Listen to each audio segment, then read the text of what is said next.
for fantasy. Take the time and you'll get what you need.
See the trace, pick the fruit and taste history. Come with me, it's what you can make. An open mind can drink all the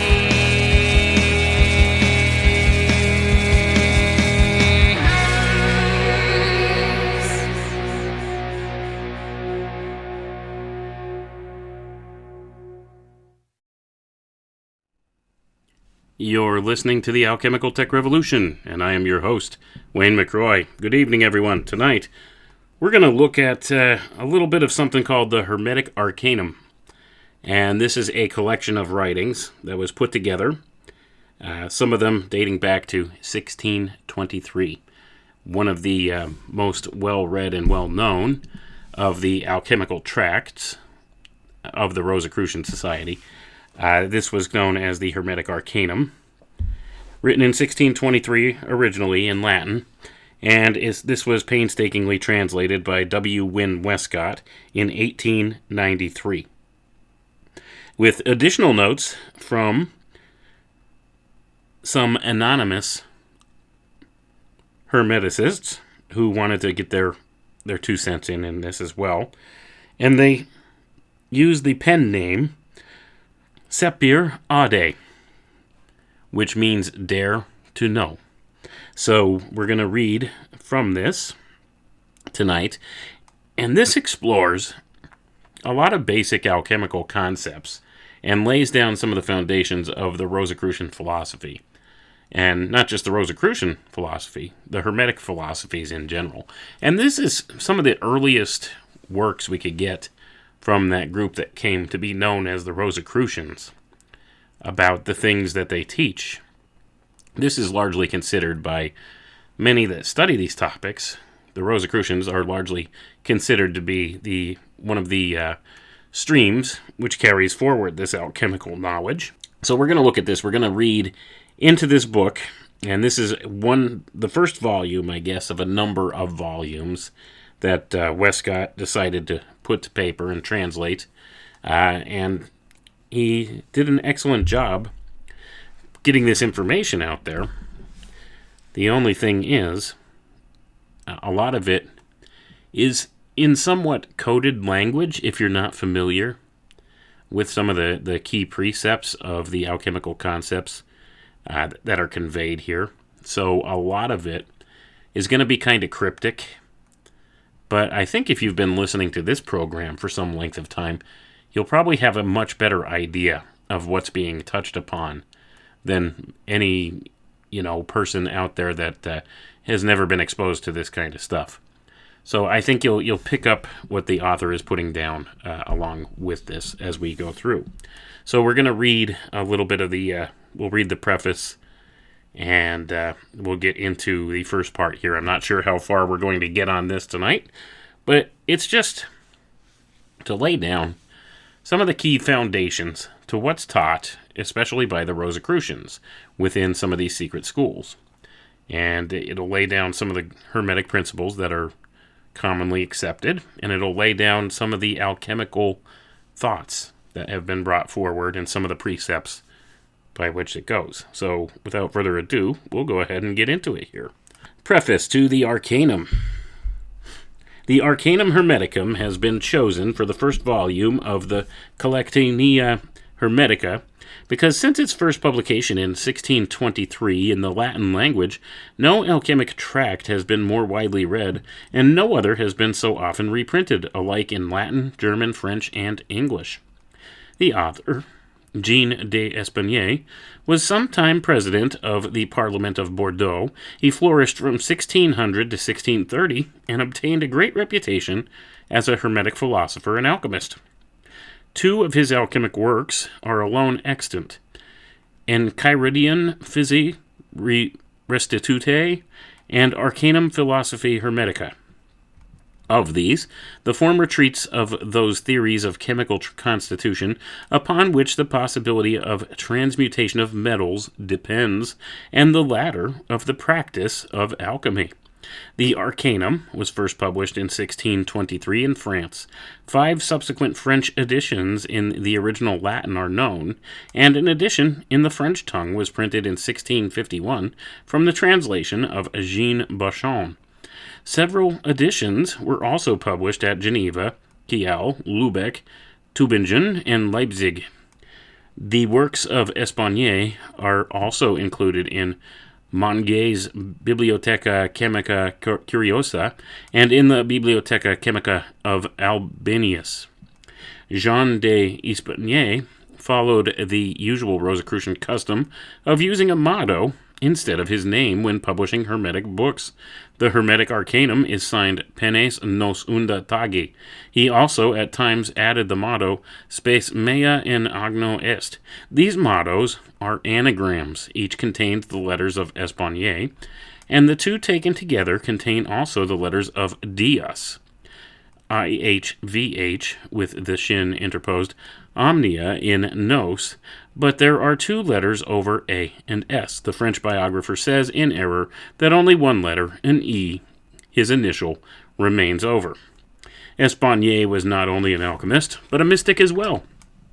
He contributed a preface and a sonnet to a work by Pierre de Lancret, entitled Tableau de l'inconstance des mauvaises anges in 1612. He is also notable as having taken a leading part in the prosecution of persons who were supposed to be black magicians, living in the district called Les Landes and among the Pyrenees. But this action appears to have been the result of his position in the Parliament of Bordeaux. He ornamented the facade of his house in the Rue des Barreteres at Bordeaux with allegorical sculptures and devices. The house has been destroyed, but these ornaments are still to be seen, preserved in the gardens of the mayoral residence. As a natural philosopher, Jean d'Espagnet declined to be led by the notions of Aristotle and preferred those of the Alexandrian schools. He postulated the ideal of one material universal basis, or Heil, from which all varieties of matter have been evolved by stages of development, a necessary doctrine for one who taught the mutual convertibility of the so-called chemical elementary substances. He also insisted upon the importance of representing all manifestation as separable into 3 worlds: elementary, celestial, and archetypal. This division is related to the scheme of the 4 worlds of the Kabbalists by a concentration which is recognized by such philosophers. He taught the origin of created things from the chaos of the first matter, which under the energetic impulse of the divine force proceeds from stage to stage of development into heterogeneity. He recognized 3 stages of matter: the subtle, the mean, and the gross, analogous to the airy, moist, and earthy natures of the Hermeticists. Upon these bases, His Enchiridion is almost a textbook of Rosicrucian philosophy. And I'm going to pause for a moment there, folks. It's important that we read through this preface to see where some of these ideas came from and exactly what they're setting up, and to hear, in their own words, the key points to the things that they believe. That's why I wanted to read through a lot of this. So you see, he talks about the importance of representing all manifestation as separable into three different worlds: the elementary, the celestial, and the archetypal. See? So we've been through some of the talks before about how oftentimes these occultists will split up these concepts into different variable things that are described differently by these different groups. So it's important to see here. Once again, you have the three worlds aspect here, and then it also speaks about how the divine force, and this is what they believe, folks, the force. I know, it sounds a little hokey, doesn't it? Star Wars, the Force. Where do you think all that came from? Did you really think that was a creation of George Lucas's mind? No, sir. It was not. It's the modern myth representation of the belief systems of the mystery schools, this divine force. See, what they believe is slightly different from what Christian theology would teach you, or what is believed by many people. That the universe was created by God, the Creator. He created everything, spoke it into existence. Well, these people within the different mystery schools, or the secret society groups here, that bring forward these ideas, they believe that matter, or everything, the universe itself, existed prior to the advent of God speaking it into existence. They don't believe that any such thing happened. It just is. And that this universe, this chaos, see, that's the thing, chaos of the first matter, was organized under the impulse of the divine force. So they see God as being a divine force. They see the divine force as being the intelligence that crafted things into existence here. The building blocks of it were already present. This is what they believe. Okay, this is what they teach. This is not me saying this. I actually don't see the logic in that. That here is all this stuff that just is, and then there's this divine force that all of a sudden just is, and then this makes primordial first matter out of the chaos that ensued.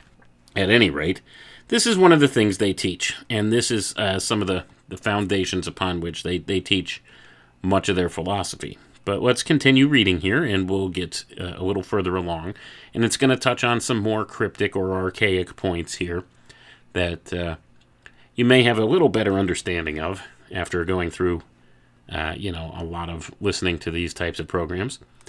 The Arcanum describes at considerable length, and with obvious good faith, the procedure of one school of alchemists in search for the secret of the stone philosophical, and it formulates the stages of the work, so that he or she who can read may run.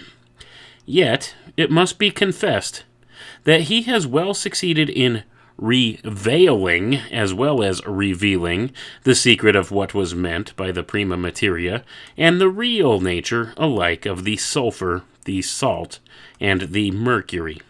Gonna pause for a moment there, folks. These are all key terms in alchemy: the sulfur, the salt, and the mercury. And he uses capital T for the, and capital S for the salt and the sulfur, and a capital M for the mercury.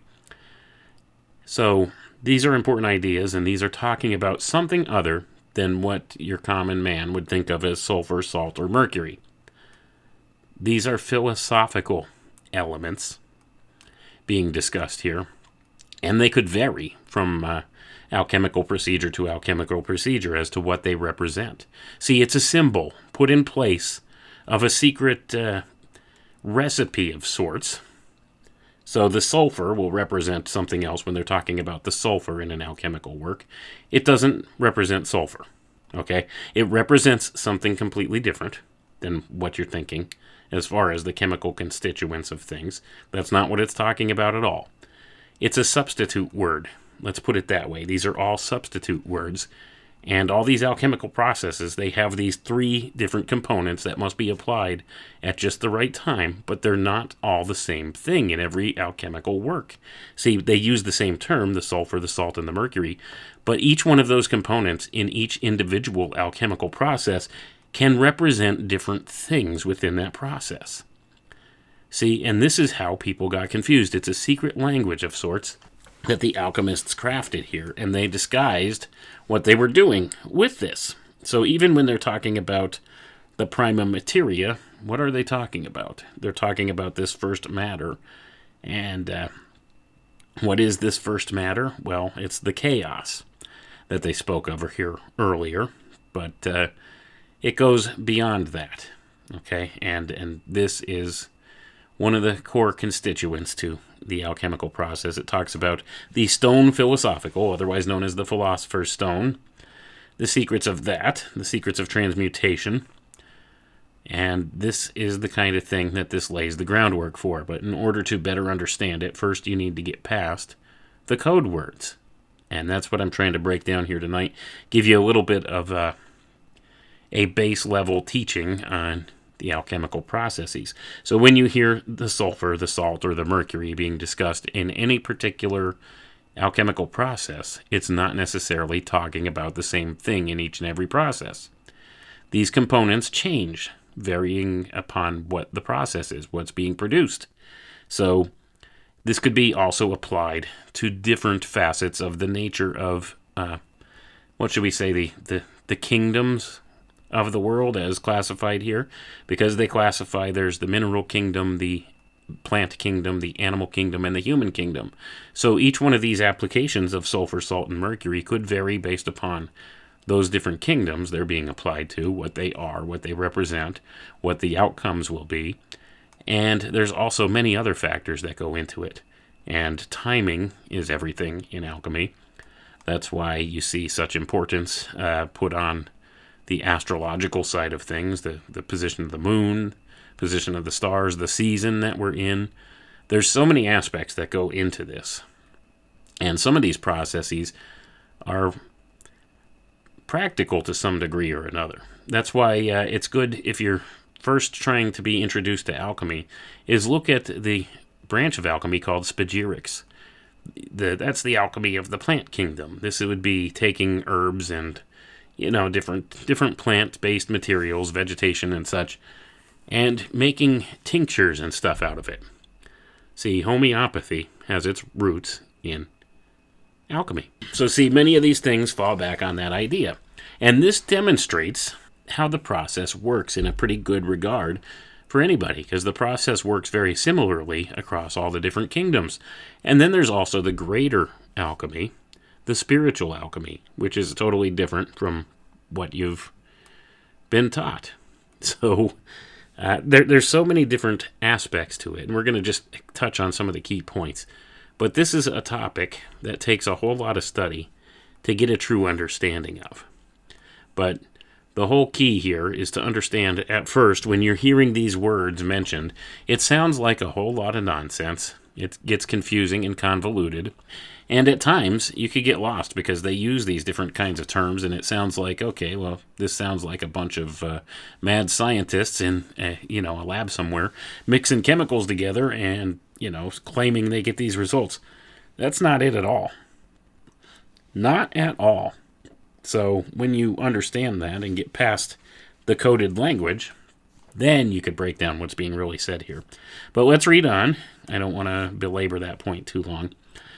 Such a work as the Arcanum, written by one who knows, is not set to print to teach the public, to show a cheap and easy way to wealth and luxury, or to assist coiners of spurious moneys, but is intended as a treasure house, in which those who have devoted life and love to the quest may find stored up the data and experiences of such as have trodden the path and have borne tribulation and persecution, counting all loss to be gain in their progress to success, and to the possession of that stone of the wise, which, when obtained, can indeed transmute the things of the material world, but does also equally work upon all higher planes, and enables an adept to soar unheeding into worlds of joy, wisdom, and exaltation which are unseen, unknown, and inconceivable to ordinary mortals who have chosen the alternative of physical contentment and material happiness. Gonna pause for a moment there, folks. So, what do we mean by that? Who have chosen the alternative of physical contentment and material happiness? Well, this is speaking directly to gross materialism. Those people that are just caught up in the things of this world, they have no hope of understanding alchemy, the process here. They have no hope of that because they're too caught up in the physical material world. They think solely in these terms, and this is what our modern-day science has done to us. Modern-day science has steered the human mind into thinking in strictly physical material world terms, objective things, rather than subjective spiritual things. If you can't conceive of the nuance of one idea being substituted for another in the way that the alchemists have to, then you're not gonna pick it up. You're not gonna understand it. You're gonna miss the point. You're gonna miss the bus on this if you can't get past the idea of just strictly objective, physical, measurable things. Okay, this speaks to something beyond that. It speaks about influence from invisible worlds that we know little to nothing about. Causal worlds, right? That's exactly what they speak of. So when you understand that manifestation doesn't start here in the physical world, nor does it end here in the physical world, this is just a transient state that we're in this physical material plane here. So when you understand this, well then, you could open your mind up a little bit more and understand some of the principles that are being communicated when they use these key alchemical terms. It's not a fixed substance. So that's the whole context here that we need to know. But let's continue on. The original Latin title is given at the first page together with an English translation. The German edition of 1685 Leipzig was entitled, I'm not going to try to pronounce that because I don't speak German very well, and I will butcher it, so I'm going to skip that. So it's Hermetic Philosophy. We'll translate it to English. This has an additional preface, and it says here that it's just a misspelling of one of the names that the author points out here. That would be Mr. W. Westcott, okay? Win Westcott. So he's pointing out that there were some translational errors and things like that he had to fix. An English translation was made by James Hussell, Qui est Mercuriophilus Anglicus. This is the anagram and pseudonym of Elias Ashmole, famous as an antiquary. Copies of his third edition of 1650 are not uncommon. The present editor of the Hermetic Arcanum had at first intended to reprint Ashmole's version in its entirety, but a comparison with the original Latin has induced him to make a revision of Ashmole's translation because he discovered many important inaccuracies, and also because in some places the language was more forcible and plain than our present delicate manners would appreciate. So let's pause for a second there. So what does he mean by the language was more forcible and plain than our present delicate manners would appreciate? Well, remember, this is coming from the perspective of the secret schools. They don't want to make it plain to outsiders what they're talking about, so they disguise their language. And this was actually acknowledged a little bit earlier in this preface here, where he said that much of the writing was reveiled as well as revealed.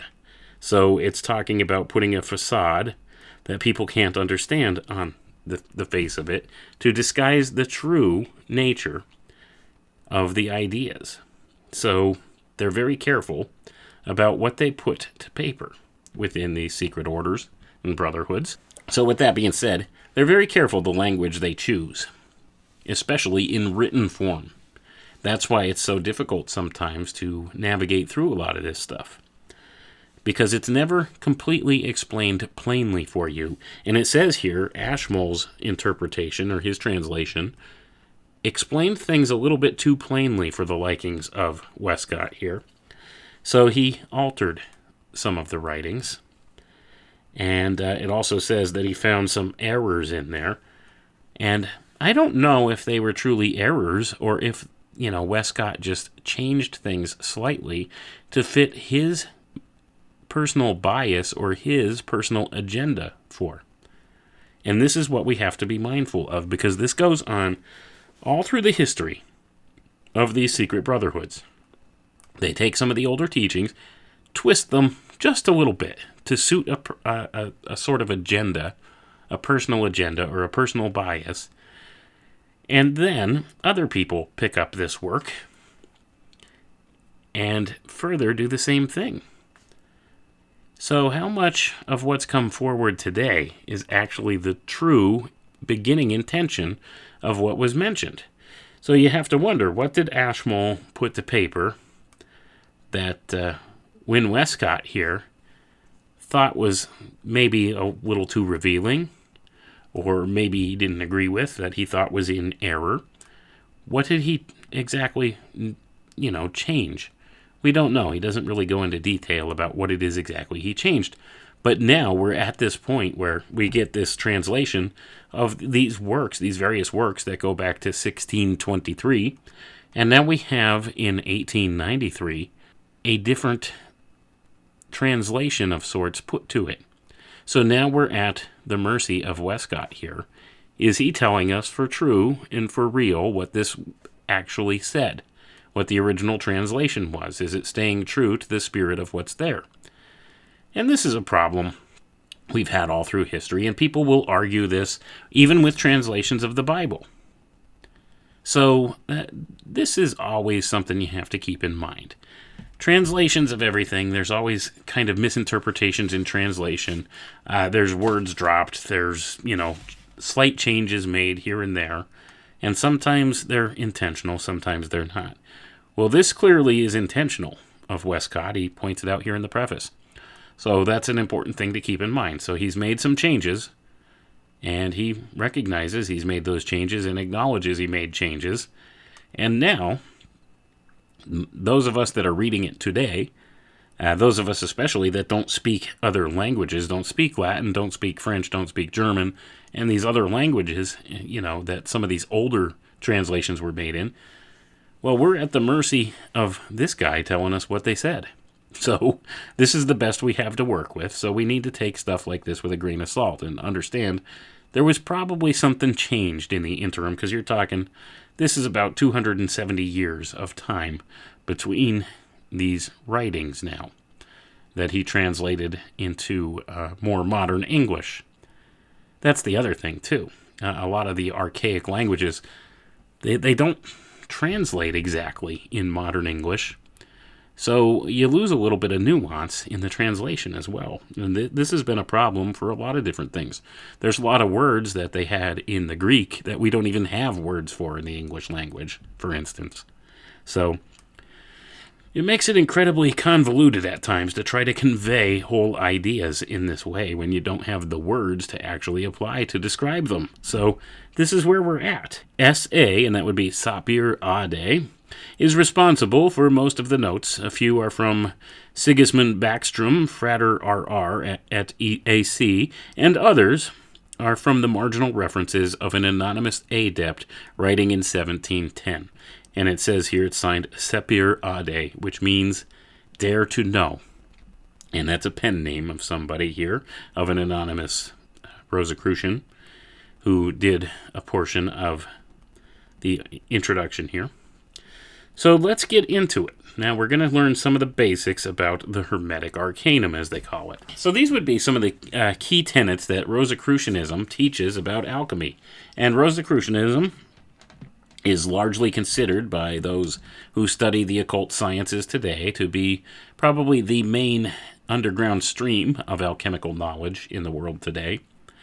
This is where many of the ideas are derived from that have gone through all the other secret brotherhoods, the Freemasons, the Order of the Eastern Star, the Order of the Golden Dawn, all of these different organizations, the OTO, all of these ones that teach some tenets of the alchemical processes.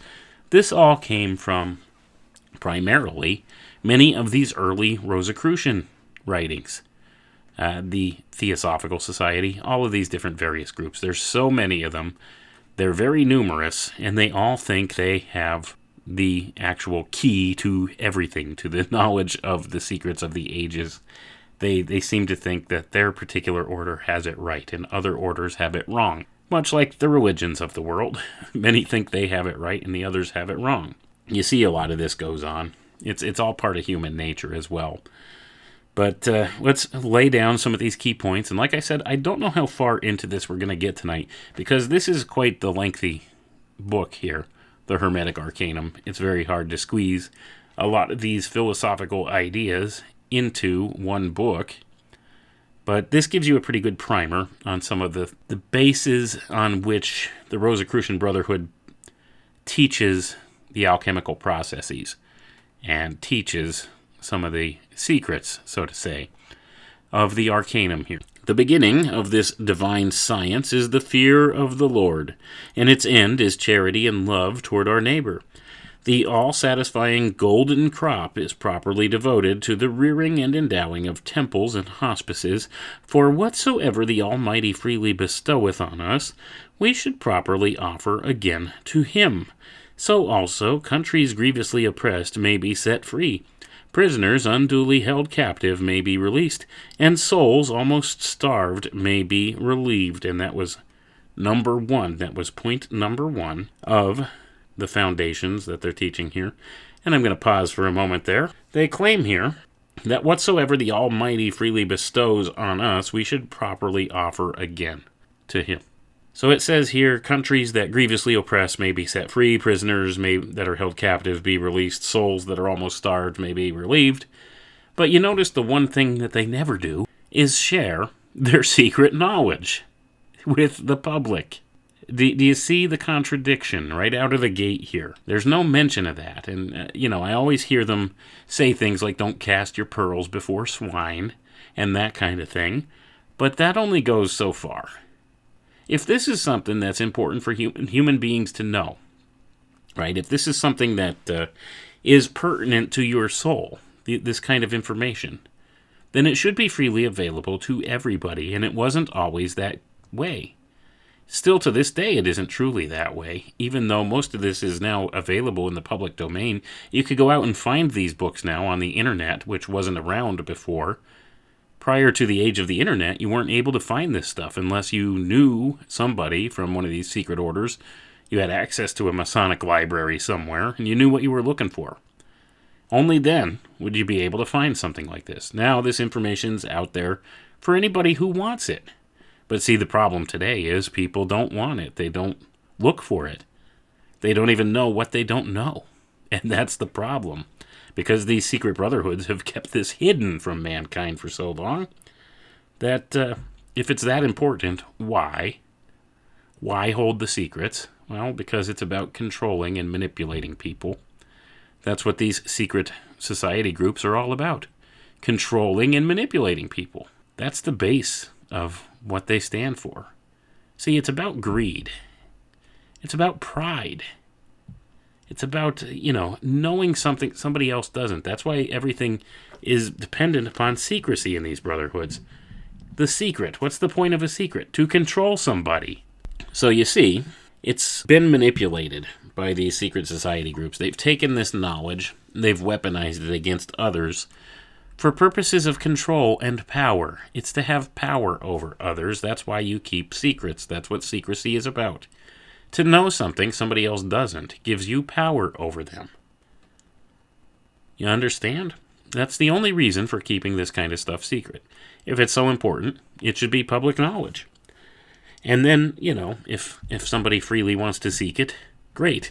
And if they think it's nonsense and turn away, well, that's their prerogative and their choice. And I think that's where we're at right now. The only problem is they've kept it hidden so long, and they've poo-pooed the ideas for so long, for the general public, that people don't even consider it anymore. And that's a real problem, because it gives you better descriptions of how the world really works than what our modern science does.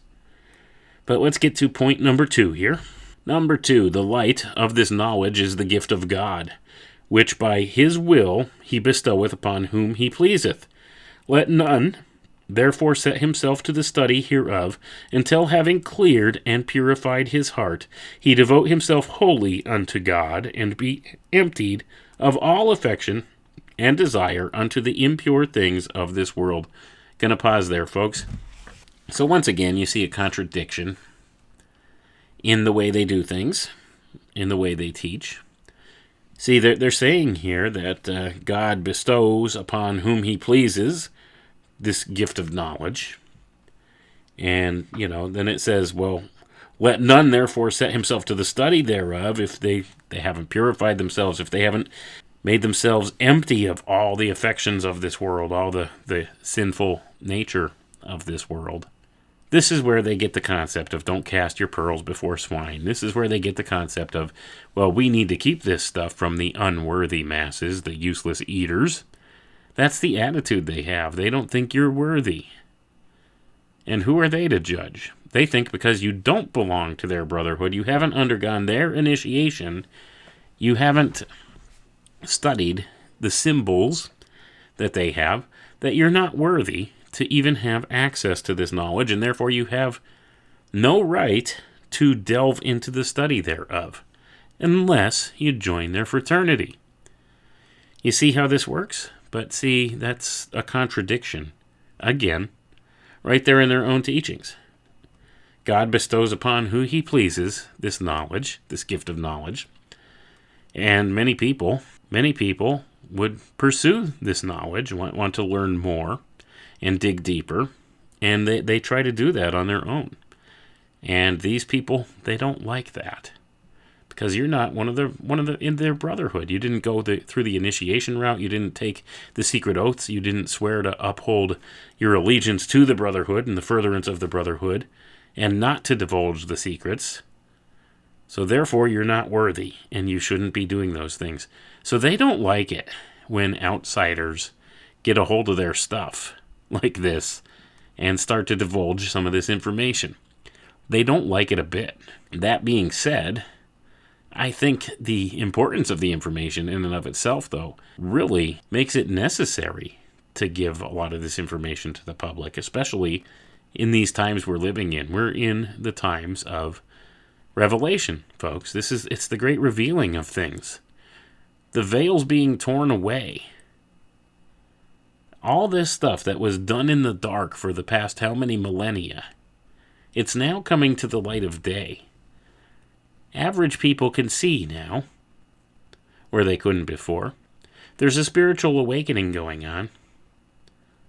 They don't want this spiritual awakening, those people in charge. Because, see, if we have a mass spiritual awakening and people begin to understand these concepts that have been used against them in a weaponized fashion for almost the entire recognized history of humanity here, there's going to be ramifications for those select few people who position themselves in places of power in this world, the ones that have kept this information hidden from the masses. This creates a huge problem for them. So they don't want to see that, because this disrupts their grab at power.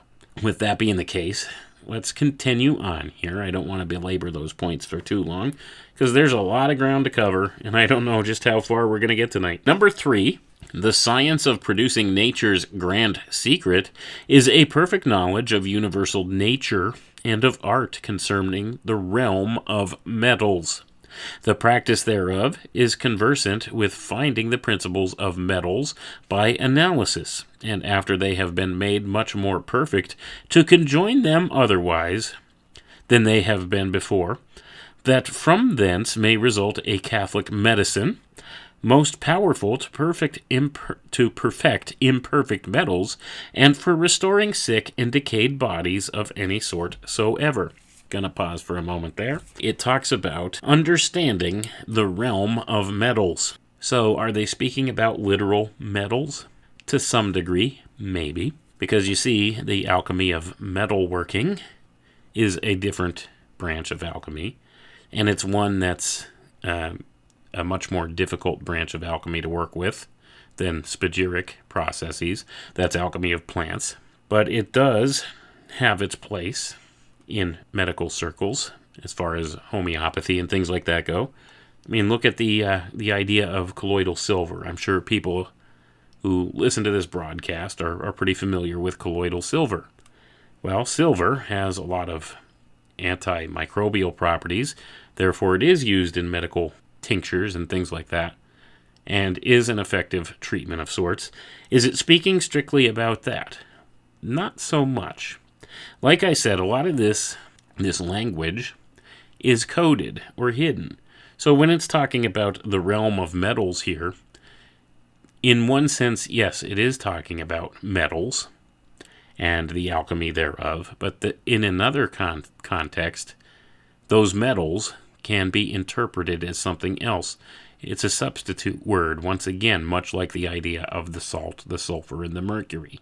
You have to keep an open mind when you're hearing some of this stuff. And like I said, many of these things can alter or be different from alchemical process to alchemical process. It's all according to the individual process.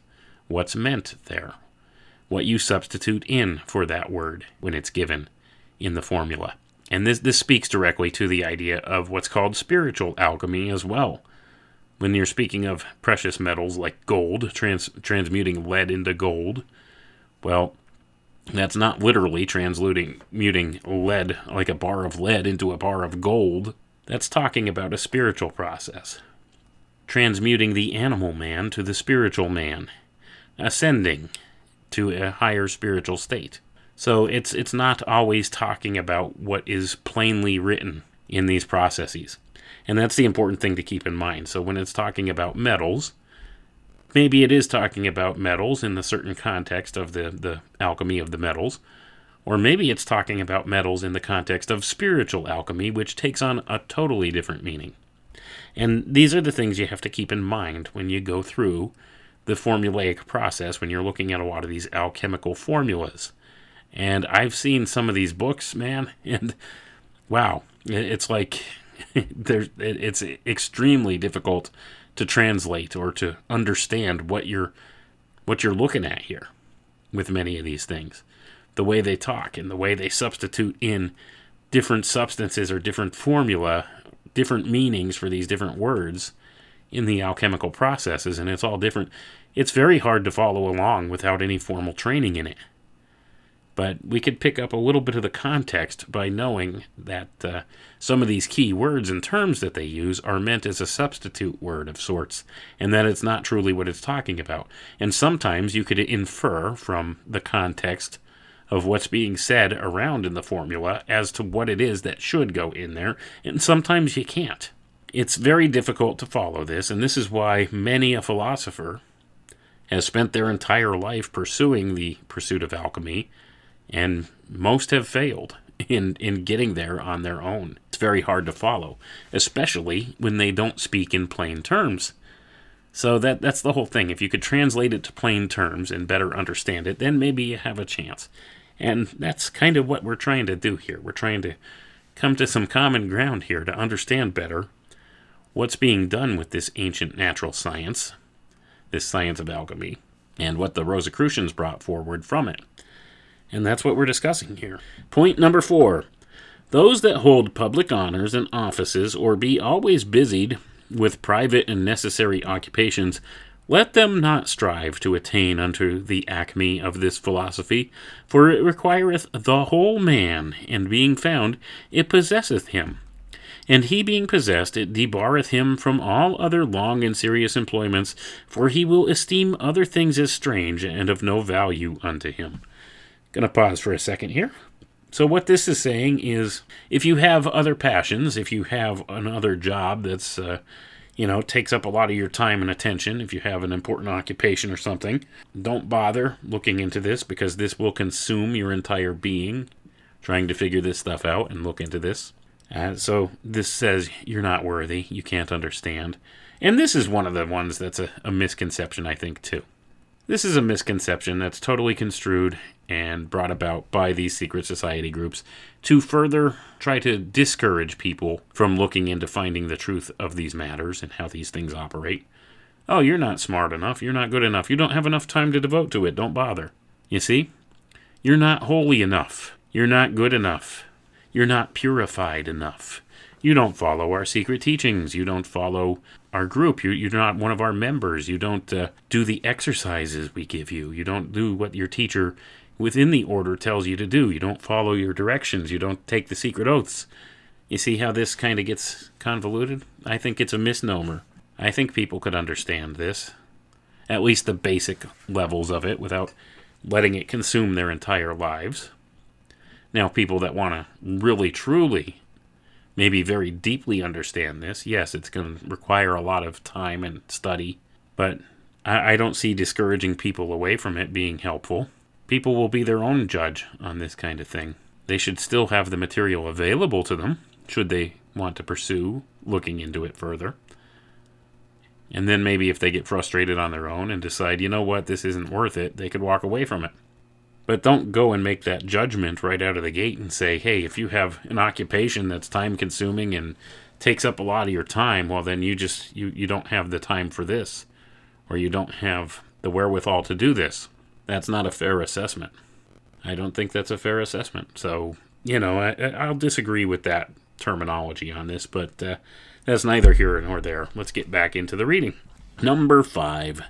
Let him that is desirous of this knowledge clear his mind from all evil passions, especially pride, which is an abomination to heaven, and is as the gate of hell.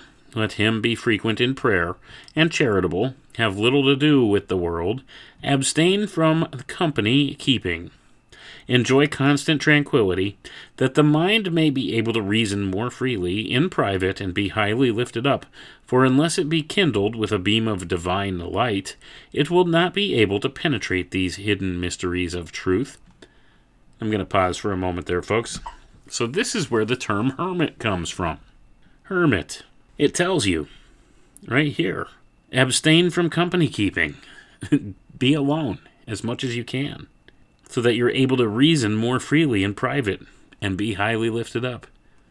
It's saying abstain from interacting with people. This is where the term hermit comes from, directly from Hermeticism, the hermit. So, this is an idea which I could kind of understand the reasoning thereof. You do want time alone to contemplate things, time alone with your thoughts. This is an important concept for a lot of people, but you don't have to separate yourselves from mankind altogether. But this is where the term hermit came from, because many of these secret society groups, these secret brotherhoods, they encourage that. They want people to separate themselves from society, be alone. This is where, the idea of monks separating themselves as well. It's the same kind of concept, and taking the vow of silence. It's all based upon these same teachings. And they all derive from some of this alchemical thought. So, who's to say? Maybe there's something to that. I would say a lot of times if it's quiet and I'm by myself, I do think a lot more clearly and deeply about things, especially if you get alone with no distractions somewhere. Gives you time to think, and there's nothing wrong with that. Nothing wrong with that at all. But that's one of the precepts they say here. And this is another means by which they would discourage people from pursuing this knowledge. Let's read on. Number 6. The alchemists who have given their minds to their well-nigh innumerable sublimations, distillations, solutions, congealations, to manifold extraction of spirits and tinctures, and other operations more subtle than profitable, and so have distracted themselves by a variety of errors, as so many tormentors, will never be inclined again by their own genius to the plain way of nature and the light of truth, from whence their industrious subtlety hath twined them, and by twinings and turnings, as by the Libyan quicksands, hath drowned their entangled wits. The only hope of safety for them remaineth in finding out a faithful guide and master, who may make the sun clear and conspicuous unto them, and free their eyes from darkness. And I'm going to pause there, folks. And this one is loaded with secret language, with the green language, as they call it, the phonetic Kabbalah, twilight language, the secret code, all the ways that they use these different words. This has keywords in it. This has many keywords in it that an outsider reading this text might just glaze over as, maybe very poetic sounding terms and stuff like that, and think nothing more of it. But if you have any type of training in these things, or have done any study in these things, you may begin to recognize some of the hidden entendre here. So what this is saying here is that many have come to study alchemy, and they try. They sit in their laboratories, they do these operations, they make distillations and tinctures, and they do all these different processes to understand the alchemical process, but they're still missing something. That's just the physical framework. That's the symbol. That's the symbolic level you're seeing. That's the image. See, I've been talking quite a bit about the image lately. So the laboratory setup where you're making tinctures and congealations and solutions and distillations and all of these things that alchemists are classically thought to do, and chemists are said to do some of this stuff too. Chemistry is an inversion and a perversion of alchemy, of the natural science of alchemy. That's a subject for another day, though. But the point is here that they're making is you could study alchemy, you could understand some of the physical processes of something like, say, a spagyric process in making tinctures and stuff like that, understand how this works, and still miss the point. And that's exactly what they're saying here. That is just the physical image, the visible material world image that represents something more spiritual. It represents something on the invisible plane, in the invisible worlds that goes on, how processes work in the invisible realms, and how they cause manifestation here in the physical.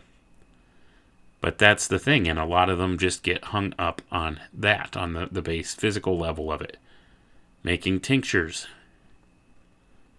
sublimations, making all these formulas. And there's nothing wrong with that, and many of them do have good uses.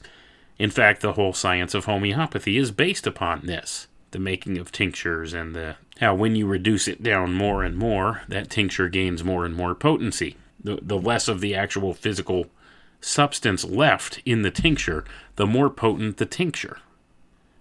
This is an important idea on a philosophical and spiritual level, more so than on the physical level that we see. But this is why homeopathy works. This is one of the secrets of homeopathy. It occurs on a spiritual plane of sorts as well. It causes greater manifestation in the invisible realm when you have less and less of the physical substance in the tincture. See, and this is something that's missed by many who pursue these studies. Very many. And that's the important concept here. This goes beyond some type of a base physical process. And that's the thing people got hung up on, especially in the modern age. That this physical process that was known as alchemy, well, they say it's nonsensical, it's this, it's that, and that it doesn't work, and then they go ahead and they base modern chemistry on the principles of it, and they take away important elements of the alchemical process in modern chemistry, and this causes a huge problem in manifestation here. That's why pharmaceuticals and stuff like that, and all these chemical things that they produce, have harmful effects because they work against the natural order rather than with the natural order, whereas the alchemical processes work with the natural order.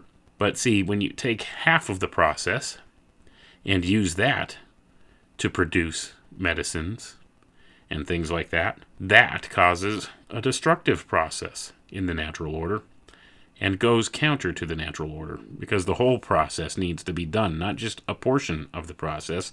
All things function in a cyclical nature within the natural world. That's why we have seasons. All these things go through this cycle, and every part of the cycle is just as important as the other. Now, if you take part of the cycle away and just use a portion of the cycle repeatedly, over and over, this eventually causes a destructive type of effect. And nature always self-corrects, so it's going to have consequences, backlash. That's why we have negative outcomes with a lot of these things. But anyway, I don't want to get too hung up on that idea, but once again, we see here the processes of performing these alchemical experiments and making the tinctures and stuff like that. It becomes what he compares to Libyan quicksands, and it drowns these alchemists in their entangled wits. So they've gotten so caught up in doing the physical process that they missed the point entirely. And therefore, they get caught up in that, and their only hope then would be to find a faithful guide or master. Usually somebody within one of these secret societies, and that's what they say here, a guide or master, who may make the sun, S-U-N with a capital S, clear and conspicuous unto them, and free their eyes from darkness. It's all about the guidance of a teacher, this one-on-one guidance that goes hand in hand with these secret society groups. It's a teaching handed down from teacher to student in an unbroken oral succession through the ages. In many of these contexts, that's what they teach in these secret society groups. That's how you get the valuable teachings. They say they don't write the valuable stuff down. It just goes from teacher to student in an oral tradition, one-on-one.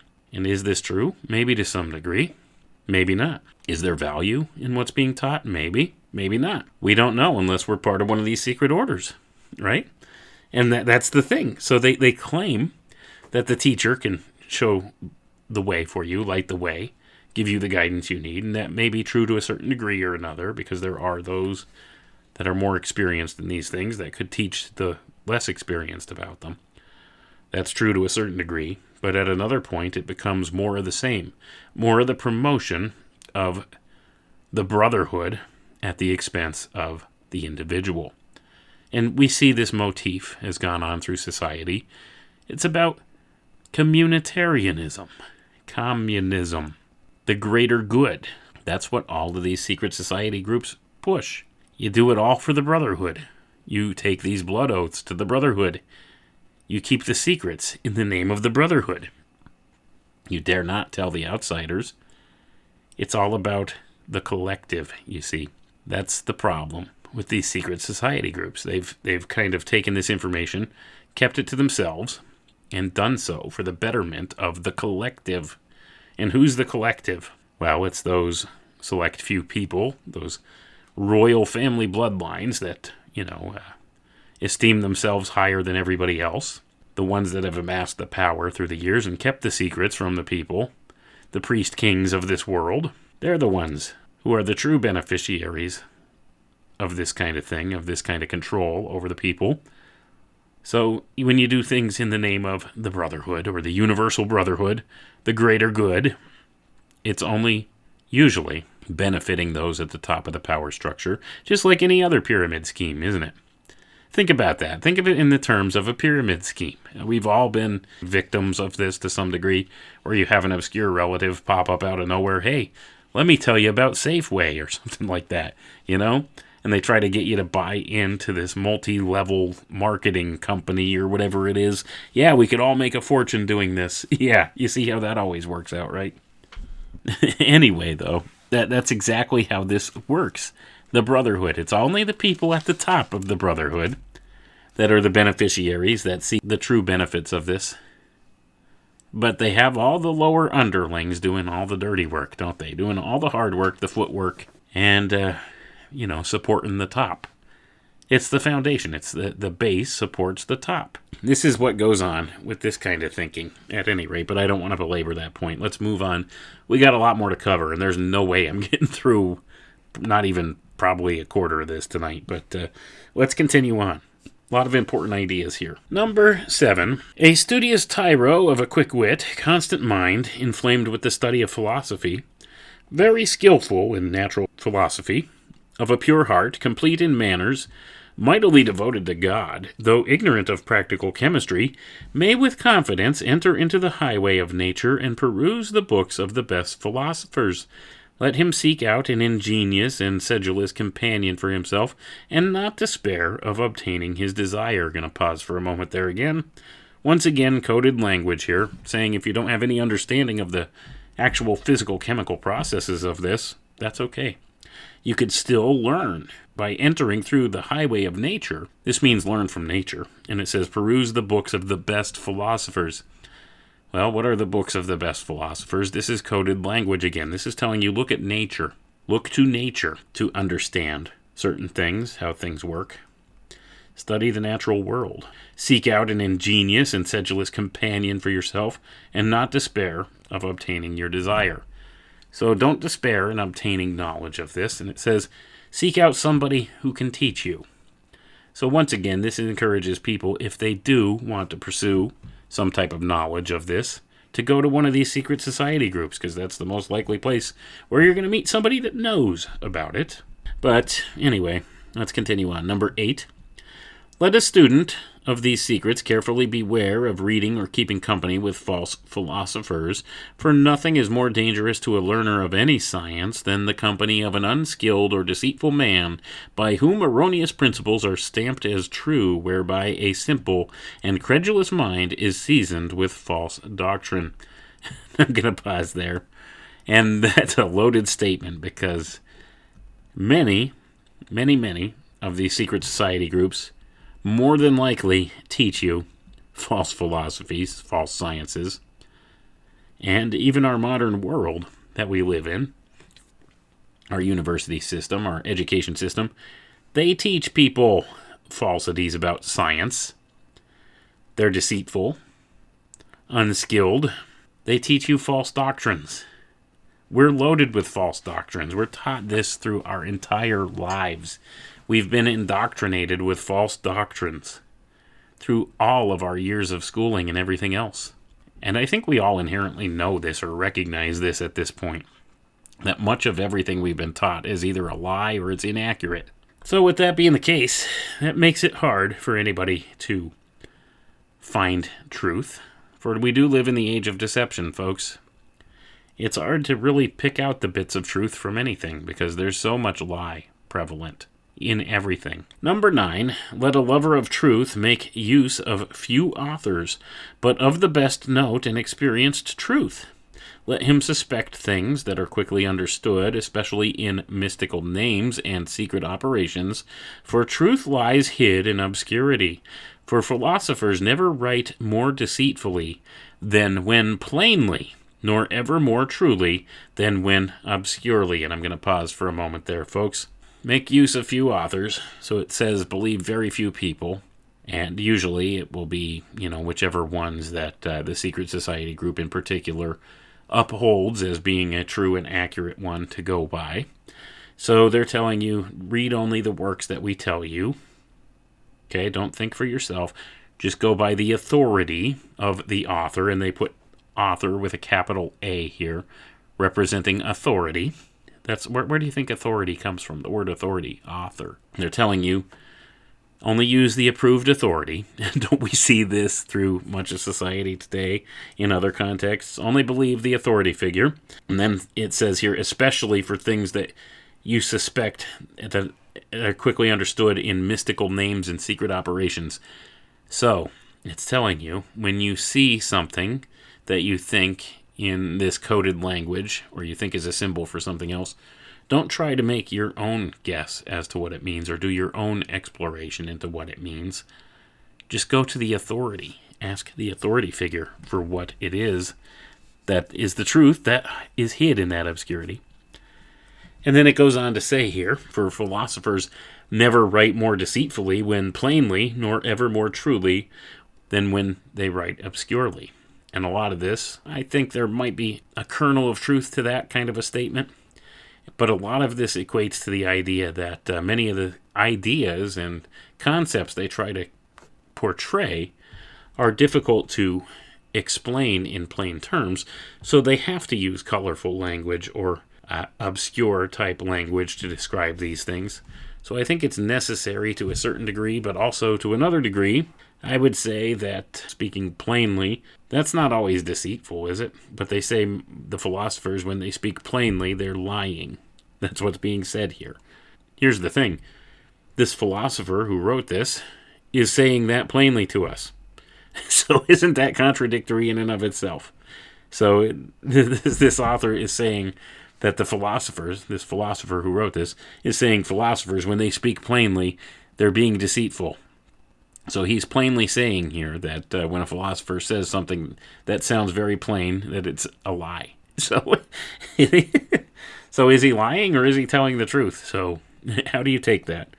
I just find these things amusing sometimes. But anyway, we all understand the idea at this point that much of this stuff is written in coded language on purpose, to obfuscate things on purpose. And you have to try to decipher it. We get that. But, is it necessary? Maybe to a certain degree with certain concepts, but no, it's really not when it gets down to it. But let's continue on. Okay, number 10. As for the authors of chiefest note, who have discoursed both acutely and truly of the secrets of nature and hidden philosophy, Hermes and Morianus Romanus amongst the ancients are in my judgment of the highest esteem. Amongst the moderns, Count Trevisan and Ramundus Lollius are in greatest reverence with me, for what that most acute doctor hath omitted, none almost hath spaken. Let a student therefore peruse his works, yea, let him often read over his former testament and codicil, and accept them as a legacy of very great worth. Gonna pause there, folks. So here, Westcott's telling you, this is who you read. Listen to these guys. These couple of guys that I said here. These are the ones that are the authority. Don't listen to anybody else. Let's continue reading what he says. To these 2 volumes let him add both his volumes of practice, out of which works all things desirable may be collected, especially the truth of the first matter, of the degrees of fire, and the regimen of the whole, wherein the final work is finished, in those things which our ancestors so carefully labored to keep secret. The occult causes of things and the secret motions of nature are demonstrated nowhere more clearly and faithfully. Concerning the first and mystical water of the philosophers, he hath set down few things, yet very pithily. And I'm going to pause for a moment there, folks. So once again, he's telling you, listen to these guys, okay, especially when it comes to these certain key terms that he names here.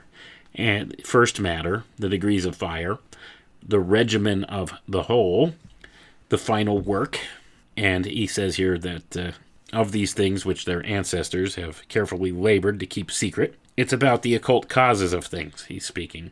Okay, these are the hidden portions of manifestation that we are not taught about in our modern science, things of the invisible world. So this is what he's saying these authors speak upon, and that these are the true things. This is the true authority. Now, I don't know how to take Westcott.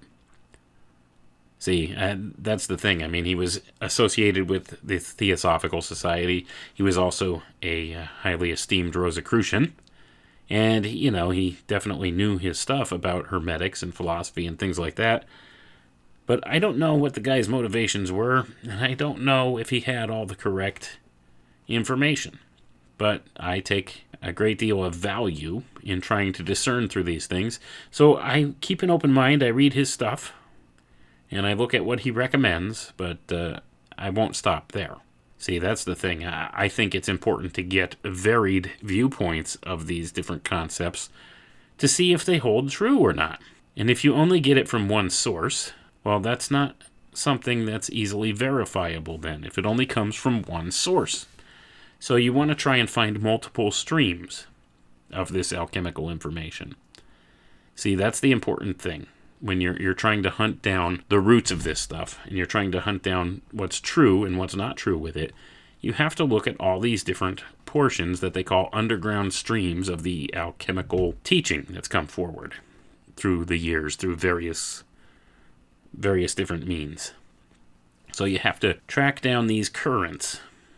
so to say, and find out what aligns and what doesn't, to find out what's true and not. And this Rosicrucian current is only one stream or current through which much of the alchemical teaching has come. But this is the one that I think is most pertinent to Western society and Western culture. So it's important to kind of parse through these things. But he goes on to speak about these couple of authors that he mentioned talk about things like the mystical waters of the philosophers.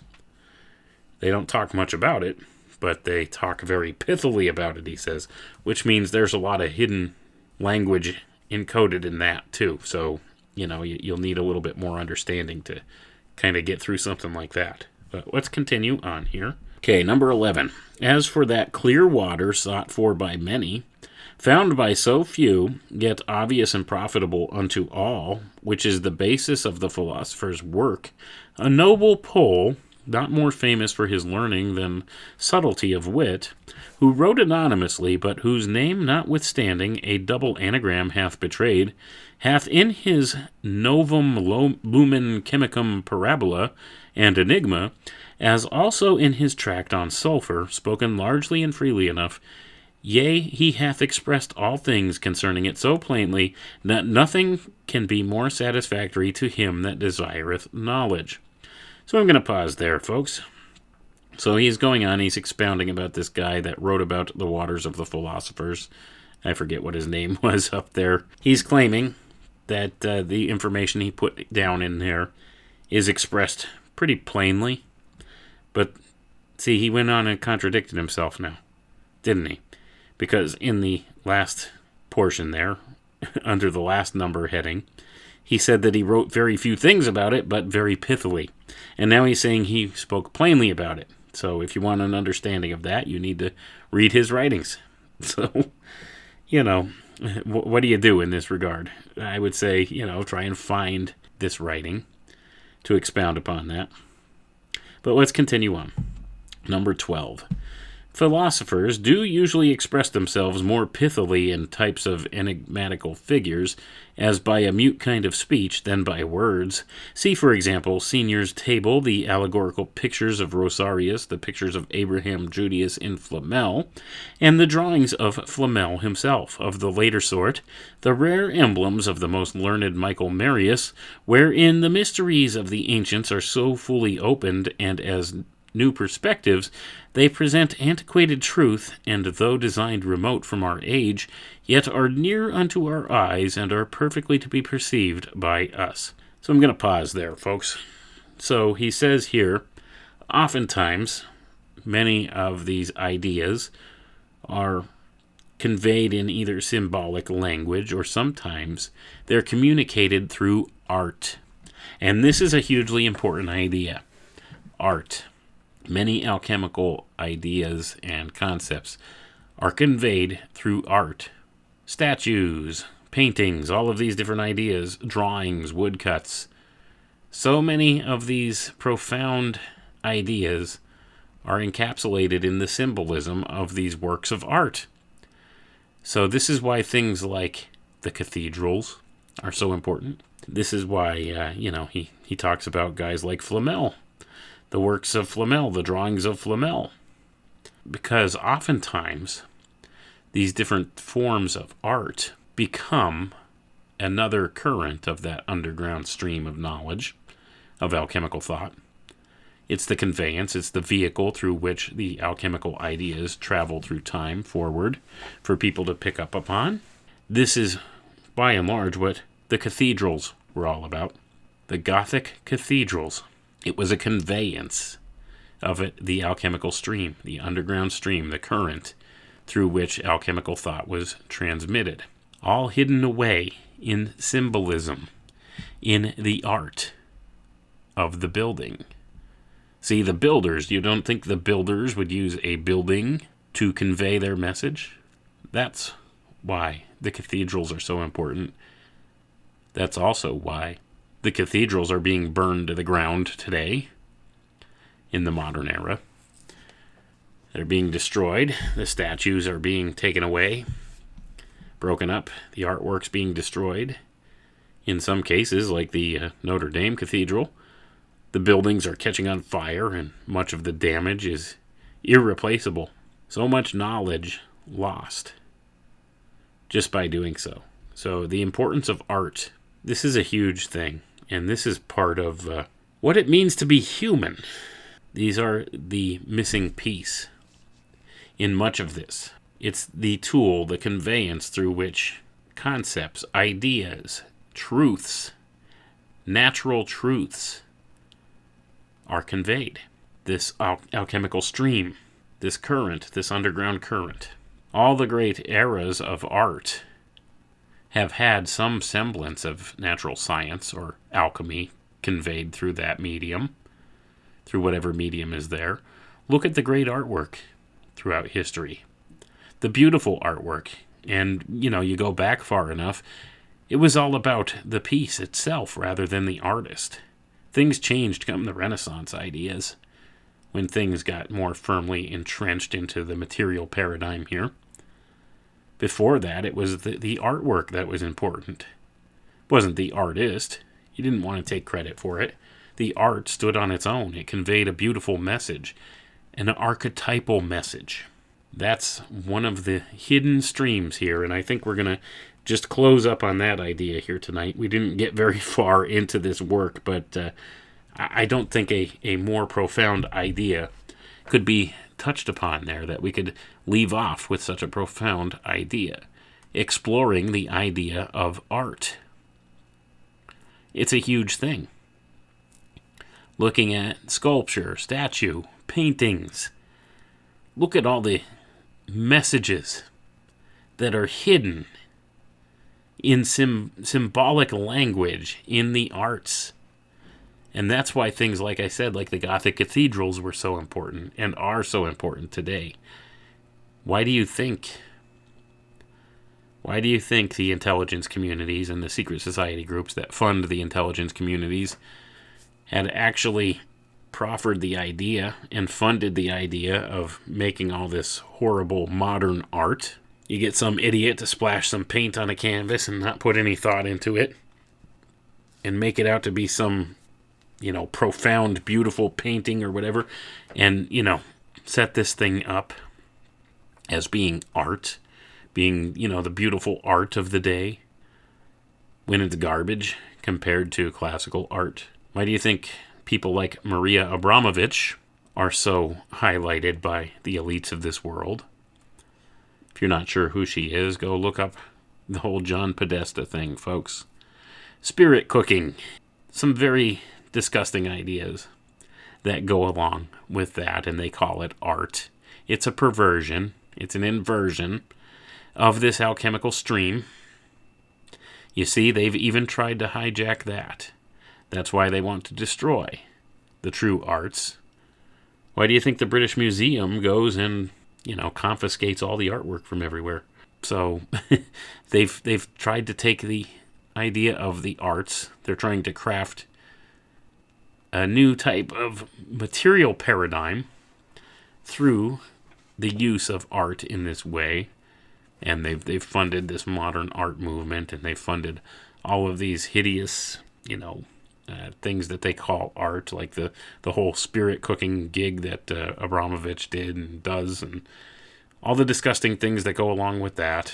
They've tried to hijack that and use that in a weaponized form as well, because they recognize the value. They recognize the value in art as a form of conveying the symbolic language, the archetypal idea, keeping the alchemical process, the intention, the true nature, alive, understandable by somebody, because it takes on this archetypal form. And because it's archetypal, the human mind will understand something at a very base level about it. So just having these works of art standing the test of time, conveying that message in an archetypal form, is dangerous to those who have power, because it speaks something true to the human spirit, something true about nature, when you have beautiful art like this. And they can't have that if they want to maintain their power. So that's, one of the big points that needed to be made here tonight, and why I wanted to go through the Hermetic Arcanum to a certain degree, is to convey the idea that it's got very many different points through which it's expressed. The symbology is everywhere, and it's important. It expresses ideas on an archetypal level to people. So we need to understand a little more about that, and we need to understand the ways in which it's conveyed that we're not aware. Because it all has to do with the way manifestation works in this world. Works differently than we're told. It goes through many different steps in invisible worlds, in invisible places that we don't see, in invisible processes we don't see before it manifests here. And likewise, so do we. We go through many different processes on levels we don't quite understand that go beyond just this physical place. And this is all part and parcel of what alchemy or the old natural sciences are. The Hermetic philosophy, Hermetic Arcanum, as it were. It's expressed in many ways, and it's been kept hidden from us by these secret society groups and by those people in positions of power today. So that being the case, I think it's important to have a foundation in understanding some of the techniques they use, and a lot of it has to do with the hidden language through which the ideas are conveyed, the symbology, the symbols.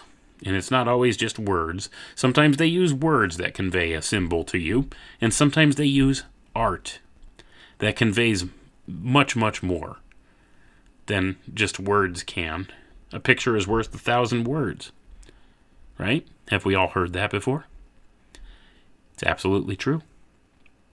And, one symbol can be worth thousands of words. So, that being the case, all these ideas are important to keep in mind, and it's important to have a little bit of a foundation in understanding some of the language here. That's why I wanted to convey the idea primarily tonight that the symbols convey different meanings.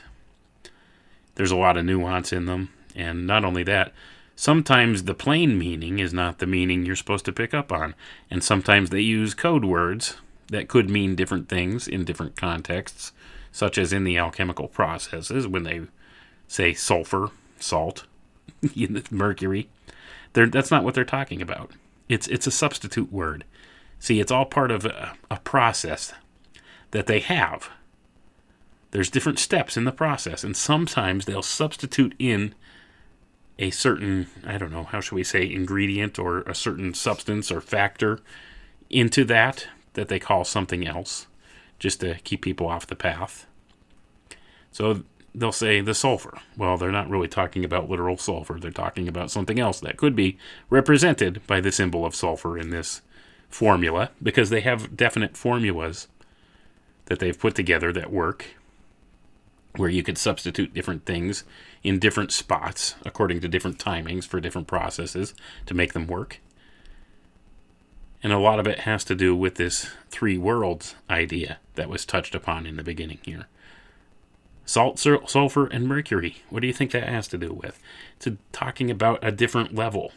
Something substituted in at these different levels in the formula to make it work. See? And some of these people in positions of power, they have intricate knowledges of these things, and we don't. And that gives them an advantage. So that's why it's important to explore these ideas. So I wanted to thank you all tonight for tuning in. We're going to wrap it up here. I hope that this was informative, and we'll catch you next time. Have a good night, everyone.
Introducing the new home for free speech, Free World FM, the alternative to the alternative.